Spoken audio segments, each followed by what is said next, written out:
Doug, you lose a game by 41 points to extend a losing streak to 8. Just where are you at with your team right now? It's definitely frustrating. I think the biggest thing is when we go back, we'll look at the tape first of all, but when we look at the first quarter the other night, that's about as good a first quarter as we played, especially defensively, boxes and elbows, excuse me, in on the weak side.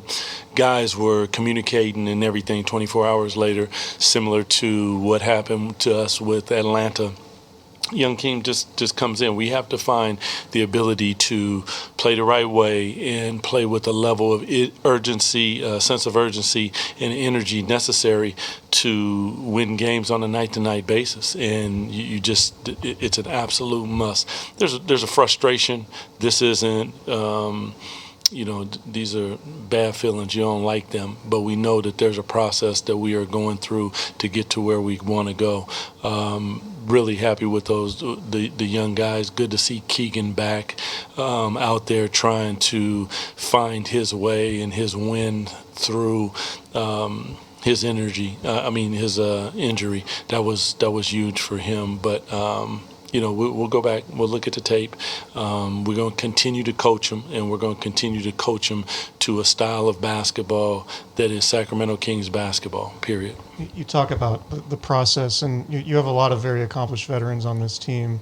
For you guys to be in this spell and lose by this many points, is this part of the process? Can this be part of the process?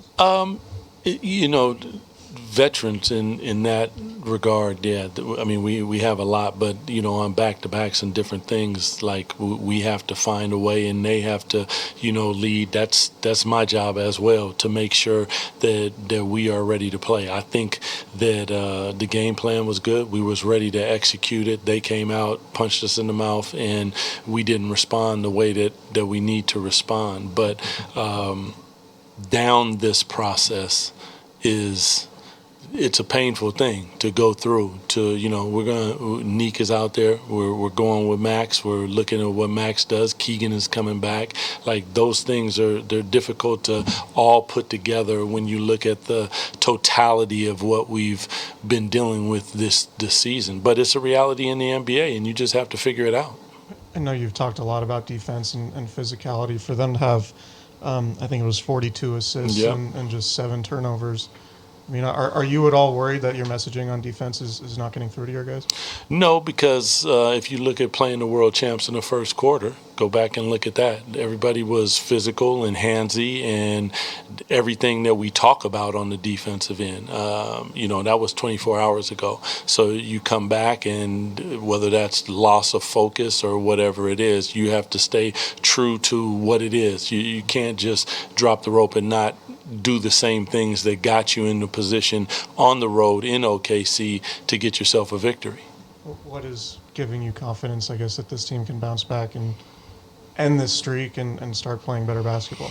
I mean, more than anything, like, there's proof of concept from the standpoint that we've seen them when they play the right way, when they are handsy, when they're communicating, when they're being physical, when they rebound the basketball, when they share the basketball. In all of our wins, the average is 27 assists. So when we get up in that area, the ball is moving around, guys are knocking down shots. It's not always the offense that is the problem. It's the defensive end of the floor. And if we'll go back and look at the film, but more than anything, whether it's transition defense, whether it's half-court defense, whether it's being late on rotations, whether it's pick and roll being up to the level, making sure that we're impacting the basketball. And I'm talking about consistency with that. Like, we see it from time to time, and that's my point. So when you ask, what gives me hope in that regard, is because I see that they can do it. Now it's the consistency at which they will do it.